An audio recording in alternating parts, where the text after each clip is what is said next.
Hello. Welcome to all the clips from Dalek to Father's Day. I've come to help. I'm the doctor.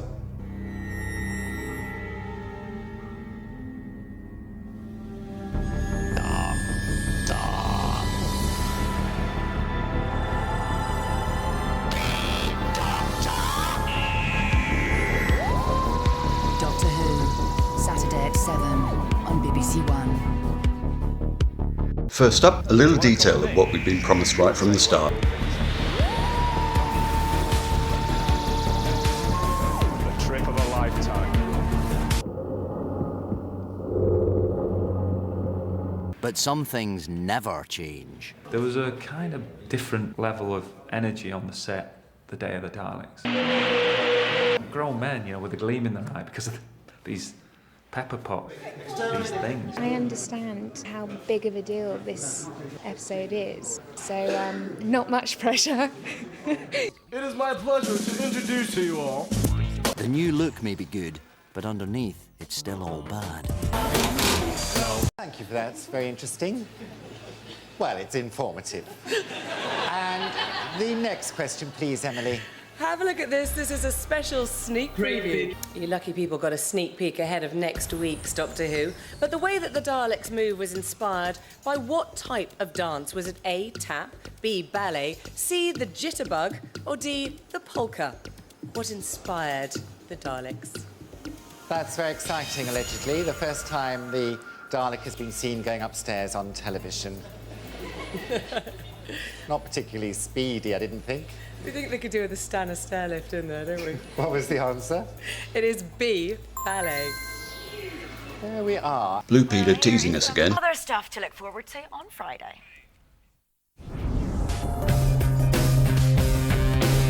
Knock, knock. Who's there? And so is Matt. He meets the doctor and goes behind the Dead scenes Ringers with dreamed the up this clever ad. You want to come with me? You'll see all sorts of things. Monsters from the past. Aliens from the future. The day the Earth died in a ball of flames. It won't be quiet. It will not be safe. It won't be calm. Will be. Dead Ringers election special coming soon to BBC Two. Time for Blue Peter to deliver on their promises. Yeah, Matt and his fluid hips, very good, and Zoe as well. Like it very much. Now, as you know on Blue Peter, we are huge fans of Doctor Who. The Doctor himself, Christopher Eccleston, came into the studio a few weeks back. Well, it seems that you are all mad for Doctor Who as well. We have had loads of letters and pictures. First picture has come from James Batesman, and he sent us this brilliant picky of a cake. And you can see that it's not any old cake, it's a Dalek cake. And he baked it with his brother Sam. And there's him and his brother enjoying it very much. And then there's all their friends, Matthew and Joel. So they had a real good time with their cake. Do you reckon they Daleked the ball when they were making it? Boom, boom. Oh dear, that went down like a bad cake. But anyway, here we go. We got some great little items here. This one's come in from Fiona Monk, and have a look. This is great. This is one of the spiders that appeared.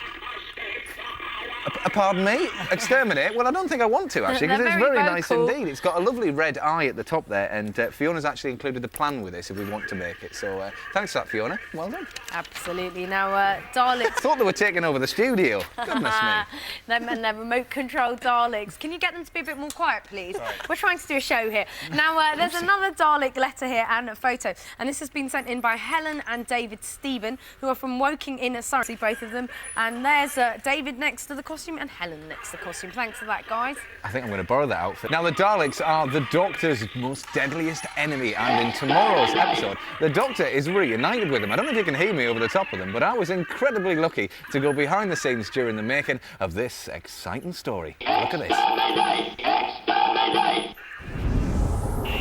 In his adventures across space and time, Doctor Who has battled many fearsome monsters. The Autons, the Gelth, the Lady Cassandra, the Slitheen. But in tomorrow's episode, the Doctor and Rose face the biggest, baddest monster of them all. I found out more from the Doctor himself, actor Chris Eccleston. Now, Chris, it's great to see you. It really is. Now, can you give us an insight of what's happening in this episode? The Doctor and Rose stumble upon an alien museum with one living exhibit, and the one living exhibit is the Doctor's oldest enemy, a Dalek. Why does he hate them so much then? Because they forced the destruction of his people in the last Great Time War. So he's the last of the Time Lords, and that is the last of the Daleks. So they're the two remaining old enemies. Now I am here with the writer of the new series of Doctor Who, Russell T Davies. Russell, it's lovely to meet you. How are you doing? Pleasure to meet you, Matt. Very well. Now tell us all about the Daleks. The Dalek is a great creature because it looks like a robot, but it's not actually. That metal casing is like a tank, and it's the protective plating because inside there is an alien creature that drives that machine, that keeps it safe. So the thing inside is the most frightening thing of the lot. So I'm here to help you today if I can, Russell. Unfortunately, yes. Yeah, sorry about that. Filming's been going really well until now, Matt, and now it just goes down the drain. So you keep that in your hand. My first job was to help move the Dalek under the guidance of Barnaby. There. Now you notice by your right-hand side, there's a little metal switch. Yeah. Switch that forward. Yeah, ears are working. My ears are on, great. I'll stick my plunger out. Yeah. Tell you what, it's quite hard on the thighs, isn't it? You've got to kind of walk yourself along as if you were sort of pushing yourself along in a chair, really, haven't you? Okay, how's that? That's perfect. They will be invincible! The Daleks will rule the universe! Don't press the button with the plunger. No, you just you let your minions do that. The Daleks first appeared on screen over 40 years ago, the terrifying creations of writer Terry Nation, and they've been rampaging their way across the universe ever since. And believe it or not, he got the idea of the movement of these death-dealing horrors after watching the Georgian State Ballet. The dancers' long dresses made it look like they were gliding instead of walking, and the Daleks still glide menacingly. At least they do when they're put together. It takes 4 people to bring it to life. Colin controls the Dalek's head and eye stalk. So this is the ultimate remote control toy. Look at it. It is, actually. Great, and then we'll go left and right. Now this is Nick, who is voice of the Dalek. It sounds great. It really does. Thank you. So how do you sort of get the sound going in? There is a box of tricks here called a Mugafuga ring modulator, and that's what makes that horrible grating metallic sound. But you do have to kind of give it a bit of a performance. You have to imagine that you're a funny little creature who's been... They're just very angry. This is the monitor, so I can watch the action. That helps me with the acting, especially if I'm doing a scene where someone is talking to the Dalek. Hang on, I'm just getting into character.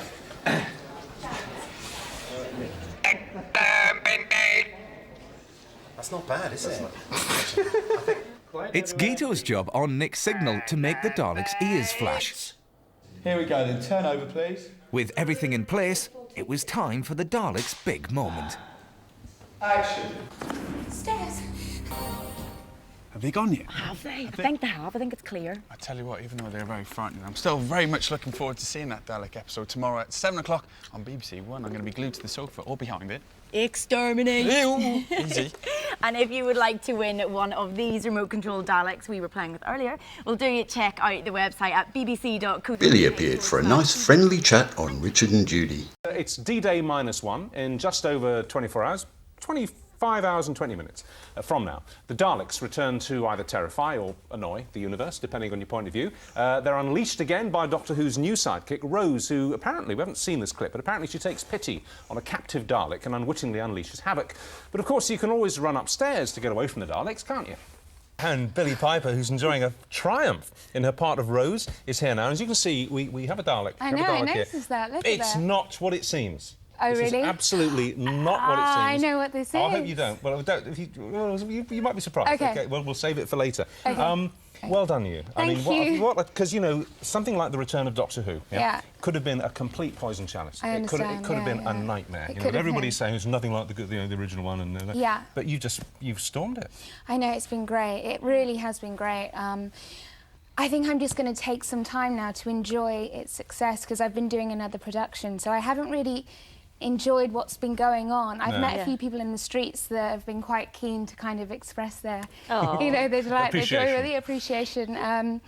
So it's all very overwhelming, to be honest. You don't watch it, do you? You don't no, watch I it on don't watch Saturdays? anything I do. Because I always used to feel a bit irritated by the old Doctor Who assistants because they were all girlies.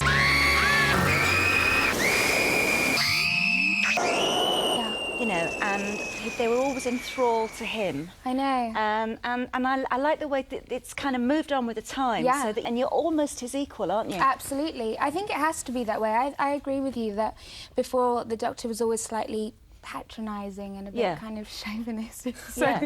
How soon before it hit the press did you know that Christopher Eccleston wasn't going to do any more except for the first series? I didn't know anything about it until the end. Didn't confide in you? No. No. I mean, right until the end. Yeah. I mean, obviously I knew before the nation knew, but... So have you met Casanova yet? I have, and he's lovely. He's great, isn't he? Isn't he a nice guy? So lovely. Have you guys met him? Yeah, we've met a couple He's of times. adorable. Yeah. He's like a puppy, you know, and he's such a huge fan of Doctor Who, so... Yeah. He deserves it. I think it's going to be fine, actually, again, with the chemistry, because you're staying, aren't you? The chemistry is going to be really good between you two. We already get on very well. In fact, I'm having dinner with him next week. It will be fine. It will be an easy, smooth transition, I'm sure. I think maybe... if I could, maybe I would go back, say 4 or 5 years ago when I didn't really see my family a great deal, and spend some more time with my brothers and sisters, because they're so grown up But when now. you were doing the pop thing? Exactly, because I missed out on a few of those really important years, and now they're all so, you know, big and brave and really quite scary. So that's all okay, is it, now, with your family? Yeah, we're fine. We see each other a lot more now than when I was singing. Oh, that's good. That's really good. It is good. It's really important. You're 22 now, aren't you? Yeah. And Rose is meant to be 19, so that's fine. She's just wee. Yeah, just a wee little thing.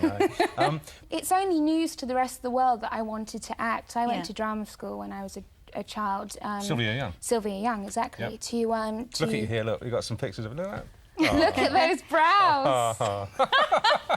Oh, that's even younger. That's even younger. I know. Yeah. Oh, that's my first spotlight picture. Yeah.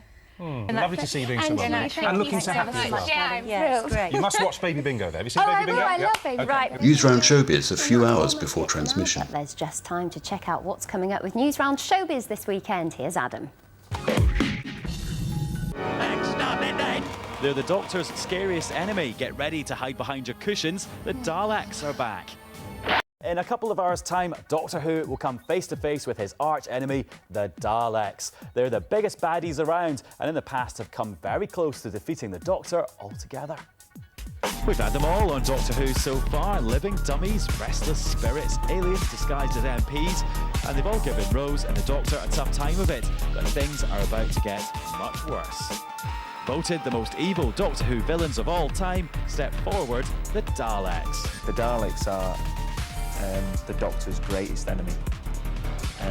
They are brutal and sinister and vicious.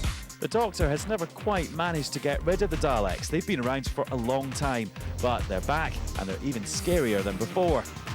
They might look as if they've got a sink plunger attached to them, but they can do serious damage, and you wouldn't want to get one angry. Oh, and there's something else you should know about them. You don't want to be around when they say this. Their return was almost ruled out completely by an argument between the BBC and the family of the man who created them, but luckily that was exterminated and the Daleks lived to fight another day.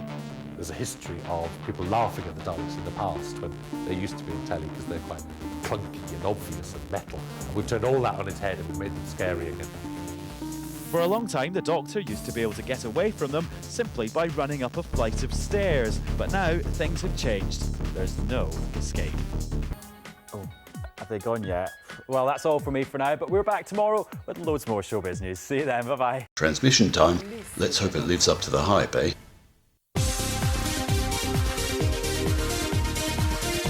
Will Claire tell the truth? The court case continues. Casualty is at 8:35 here on BBC One. But right now, get behind the sofa. It's the Doctor's worst nightmare. 4 decades of avoiding extermination, Time Lords past and present talk about their oldest and deadliest foe in Doctor Who Confidential, right now on BBC Three. Get interactive with the National Lottery next here on BBC One, and it's a rollover. There's more travel through the dimensions of time and space with the final radio instalment of The Hitchhiker's Guide to the Galaxy. Confidential yes, time. That was a terrible term. I even had to wear my outdoor coat indoors. It's a personal version of the Asian tragedy, Surviving the Wave, a Thailand story in half an hour on BBC Three. But first, behind the scenes with the Doctor's arch enemies, eh? Have I got news for you the day before the long game? BBC Chiefs denied that the programme budget has been drastically cut for the next series of Doctor Who.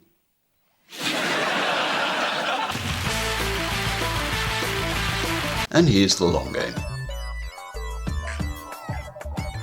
Will Clare testify against her brother? Big decisions in Casualty tonight at 8:35 here on BBC One. Right now, though, an egotistical media baron controlling the world through television? Sounds like a case for Rose and the Doctor. Doctor Who fans, quick turn over to BBC Three now for Doctor Who Confidential.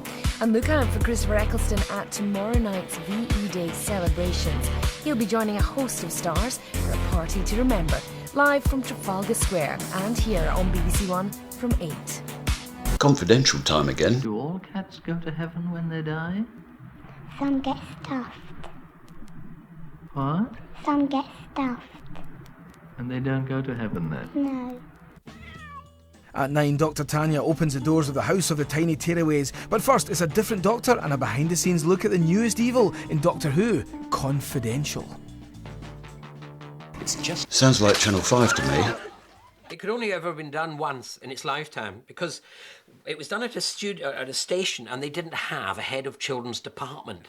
So there was no one to say, my God, you couldn't do that.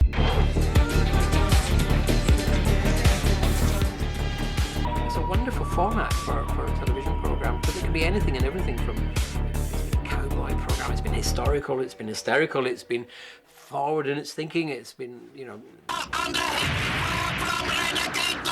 I was afraid of the Daleks. I didn't actually go to the lengths of hiding behind the settee, but I think if I met one today, I would still be scared. It was the thought that there was someone in there, and that person was rather sinister. Davros was absolutely terrifying. This horrible, sort of bald face. It was all snarled and, oh, it was awful. The best bit was the regeneration thing, when one Doctor would change into another, and it happened so rarely, it was really special. And you were just dying to see who the new Doctor Who would be. And then you'd be sitting there with all your mates going, it's not as good as the old one. I wrote a letter to BBC Murphy asking how each Doctor regenerated. And he just wrote back saying, yes, Ian, each Doctor regenerates. I suggest you look this up in a dictionary. Yours, people at the BBC. I thought, you miserable sod. We get the most charismatic, talented actors. The whole 26 year? Yeah, towards the end, just any old an equity card. Father's Day arrives. The Man with the Hat is back. Harrison Ford stars in Indiana Jones and the Temple of Doom tomorrow night at 8. Now on BBC One, a personal journey through time for Rose in Doctor Who. That forthcoming adventure with the Doctor and Rose is at 6:30 next Saturday. Christopher Eccleston and Billie Piper reveal more about tonight's episode in Doctor Who Confidential over on BBC Three now. The first volume of the new Doctor Who Adventures is out now on DVD. And more Confidential. Do all cats go to heaven when they die? Some get stuffed. What? Some get stuffed. And they don't go to heaven then? No. We return to the House of Tiny Tearaways at 9 for the Omnibus edition in case you missed any of them. But first tonight, the trouble with time travel is it's easy to unravel. Doctor Who Confidential. Till next time.